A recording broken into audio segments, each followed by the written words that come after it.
ओडिशा साहित्य एकाडेमी और सिद्धांत साहित्य अनुष्ठान मिलित सहयोग पंडित गोपीनाथ नंदक राज्यस्तरीय जयंती और सारस्वत आलोचना चक्र स्थानीय सरस्वती शिशु विद्या मंदिर परिसर में उपांत प्रहरी श्री पूर्णचंद्र महापात्र सभापतित्व में अनुष्ठित हो जाइछि।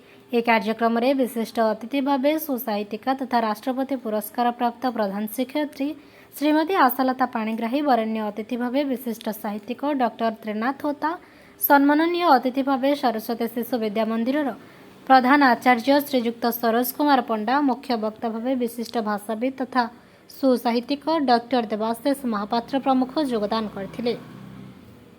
प्रदीप प्रज्वलन पूर्वक कार्यक्रम को उद्घाटन करा जायथिला। यह अवसर में ओडिया भाषा साहित्यर श्रीवृद्धि साधन पंडित गोपीनाथ नंदक अवदान संपर्कित एक आलोचना चक्र अनुष्ठित होइथिला। पंडित गोपीनाथ नंद शर्मा आविर्भाव सन 21/8/1869 मसीह होइथिला। पंडित गोपीनाथ नंद ओडिया साहित्य एक अनन्य प्रतिभा थिले। जेपरिक कविता क्षेत्र में कविवर राधानाथ, गद्य साहित्य व्यासकवि फकीरमोहन, सेहीपरि समालोचना, भाषातत्व, व्याकरण में पंडित गोपीनाथ एक स्वतंत्र आसनर अधिकारी थिले। आधुनिक भारतीय भाषार राज्य में से अतुलनीय और अद्वितीय प्रतिभावान थिले। ओडिशा भाषातत्व, शब्दतत्वबोध, अभिधान तांकर गभीर अनुसंधिष्ठा और असाधारण अध्यवसायर फल बोली अतिथि माने अभिहित करथिले। ओडिया भाषाकोश प्रणेता गोपाल चंद्र प्रहराज को से पूर्वसूरी थिले। ओडिया भाषा रे स्वतंत्र स्थिति और मर्यादा बजाय रखिबा पई तांकर ऐकांतिक उद्यम अतीव प्रशंसनीय थिला। व्यक्तिगत साधना बल रे से संस्कृत रे असाधारण व्युत्पत्ति अर्जन करथिले। 1920 मसीह से जड़े सुप्रसिद्ध पंडित भाव में राजसम्मान लाभ करथिले। मांद्राज ठारे अनुष्ठित पंडित सम्मेलन रे प्रिंस ऑफ वेल्स ठारू स्वर्श कंकण, साल और संदन लाभ करी से सम्मानित होइथिले। जड़े उच्चकोटीर गद्यकार भाव में प्राच्य रीतिर समालोचना शैली प्रतिष्ठा पंडित गोपीनाथ विशेष गौरवर अधिकारी थिले। सारला महाभारतर पांडित्यपूर्ण समालोचना ग्रंथ श्री भारत दर्पण मौकुर पत्रिकार असंपूर्ण प्रकाशित दांडी रामायणर समालोचना तांकु ओडिया समालोचना साहित्यर दिग्दर्शन भाव में मान्यता प्रदान करथिले। जड़े नाट्यकार भाव में से स्वीकृति और सम्मानित। से सीता वनवास, रामेश्वमेध, द्रौपदी वस्त्रहरण नाटक और जानकी परिणय, उन्मुक्त राघव नाटक आदि 4 गोटी नाटकर रचयिता थिले। यही वरेण्य कालजयी सारस्वत साधक ए जातिर चिरनमस्य। तांकर पुण्य जयंती अवसर में अतिथि माने स्मृतिचारण करने सह श्रद्धांजलि ज्ञापन करथिले। प्रारंभ में सुश्री राजेश्वरी स्वाई अतिथि मानक आसन ग्रहण निमंते अनुरोध जणाइथिले। ओडिशा साहित्य एकाडेमी सहसचिव श्री संजय कुमार छुआल सिंह प्रारंभिक भाषण रखिथिले। परिचयटा डॉक्टर त्रिनाथ होता, रिटायर्ड प्रिंसिपाल, आचार्य हरिहर महाविद्यालय भुवनेश्वर, वर्तमान भारतीय विकास परिषद सभापति। सर कौन कहे जो आज पंडित गोपीनाथ नंदक राज्यस्तरीय जयंती अनुष्ठित होती कौन कहे? प्रकृत में गोपीनाथ नंद शर्मा विषय आम जी जाचु ता यथेष्ट नुहे। विषय गवेषणा करने विषय पिला पीएचडी करवा निहाती आवश्यकता रही। कहीं संपर्क में पंडित गोपीनाथ नंद शर्मा संक्षिप्त पंडित गोपीनाथ नंद शर्मा ये गोटे छोट पुस्तकटे करी समस्त विद्यालय दबार आवश्यकता अच्छी। आर ग्रंथावली जो भाई भाव में जिते कार्यक्रम रही पीएचडी कले लोकलोचन को आसीपर बहुत कार्य अच्छे। आउ जो भाषा तत्व उपर से लिखिं से भाषा तत्व केवल ओडिशा पे नुहे, भारत पे नुह, समग्र विश्व से भाषा तत्व आवश्यकता अच्छे। स्वतंत्र शैली रे भाषा तत्व लिखा जाए। जो भाषा तत्व को से पाणिनि अनुसरण कर निजस्व शैली रही भाषा तत्व विषय लिखापी। गोपीनाथ नंदकर प्रकृत में बड़ कथा हूँ उपाधिर कौन आवश्यकता नहीं महाविद्यालय विश्वविद्यालय अध्यापक होगापाई। से प्रमाण कर देते उपाधि व्याधि उपाधिटा व्याधि जदि आम उपाधि पाइबा से विषय आलोचना करवानी गवेषणा करवा ना से प्रकृत व्याधि खाली आम गोटे ଅନ୍ୟଠୁ ଦେଖିକିରି ଆମେ ଉପାଧି ପାଇଛୁ, କିନ୍ତୁ ଗୋପୀନାଥ ନନ୍ଦ ଶର୍ମାଙ୍କର ନିଜସ୍ୱ ବୁଦ୍ଧି ନିଜସ୍ୱ ପରିଚୟ ଯୋଗୁଁ ସେ ଆଜି ସମଗ୍ର ବିଶ୍ୱରେ ବିଦିତ। ସେଇ ଅନୁସାରେ ଆମେ ତାଙ୍କୁ ଓଡ଼ିଶା ସମ୍ମାନ ଦେଇପାରିଲା ନାହିଁ।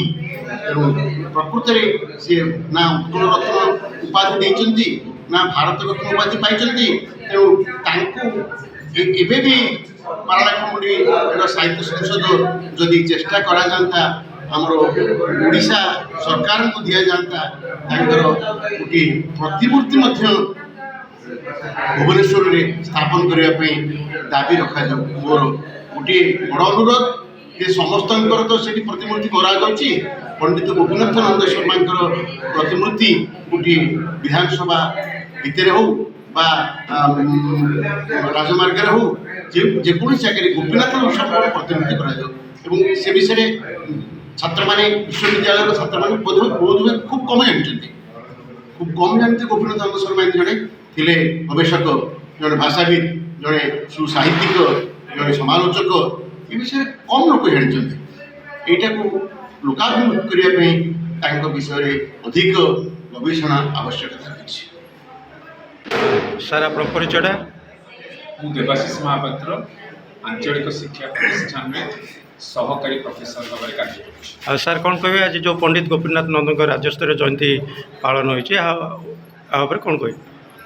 ଓଡ଼ିଶା ସାହିତ୍ୟ ଏକାଡେମୀ ଏବଂ ସିଦ୍ଧାନ୍ତ ସାହିତ୍ୟ ସଂସଦର ମିଳିତ ଆନୁକୂଲ୍ୟରେ ଆଜି ଆମେ ପାରଳାଖେମୁଣ୍ଡିରେ ଏଠି ପଣ୍ଡିତ ଗୋପୀନାଥ ନନ୍ଦ ଶର୍ମାଙ୍କର ଯେଉଁ ରାଜ୍ୟସ୍ତରୀୟ ଜୟନ୍ତୀ ଉତ୍ସବ ପାଳନ କଲୁ।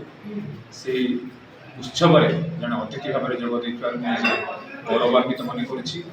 ଆପଣମାନେ ସମସ୍ତେ ଜାଣନ୍ତି, ଶବ୍ଦ ତତ୍ତ୍ୱବୋଧ ଅଭିଧାନ, ଓଡ଼ିଆ ଭାଷା ତତ୍ତ୍ୱ, ଓଡ଼ିଆ ବ୍ୟାକରଣ, ଏପରିକି ଆଦିକବି ସାରଳା ଦାସଙ୍କର ରଚନାକୁ ନେଇ ଶ୍ରୀ ଭାରତ ଦର୍ପଣ ଏଭଳି ଅନେକ ଗ୍ରନ୍ଥର ସ୍ରଷ୍ଟା ଭାବରେ ସଂକଳକ ଭାବରେ ପଣ୍ଡିତ ଗୋପୀନାଥ ନନ୍ଦ ଶର୍ମା ଆମ ପାରଳାଖେମୁଣ୍ଡିର ଜଣେ ଗର୍ବ ଓ ଗୌରବ, ଜଣେ କୃତି ସନ୍ତାନ, ଜଣେ ଯୋଗଜନ୍ମା ପୁରୁଷ।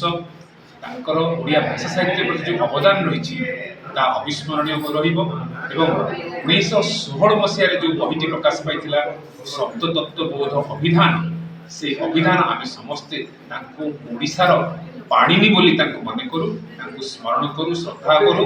ଏବଂ ତାଙ୍କର ସେଇ କୃତିଟି ଆଜି ମଧ୍ୟ ଆମର ବିଭିନ୍ନ ପାଠାଗାରରେ ଉପଲବ୍ଧ ରହିଛି। ଏବଂ ଏଭଳି ଗୋଟେ ପାଖାପାଖି 35,000 ଶବ୍ଦ ସମ୍ବଳିତ ଶବ୍ଦ ତତ୍ତ୍ୱବୋଧ ଅଭିଧାନ ଆମ ଭାଷା ଓ ସାହିତ୍ୟର ଗୋଟିଏ ଉପାଦେୟ ଏବଂ ଅମୂଲ୍ୟ ଗ୍ରନ୍ଥ। ସେଇଭଳି ଭାଷା ତତ୍ତ୍ୱ ବିଷୟରେ ମଧ୍ୟ ସେ ଯାହା ଲେଖିଛନ୍ତି ତାହା ମଧ୍ୟ ଏକ ଅମୂଲ୍ୟ ଗ୍ରନ୍ଥ।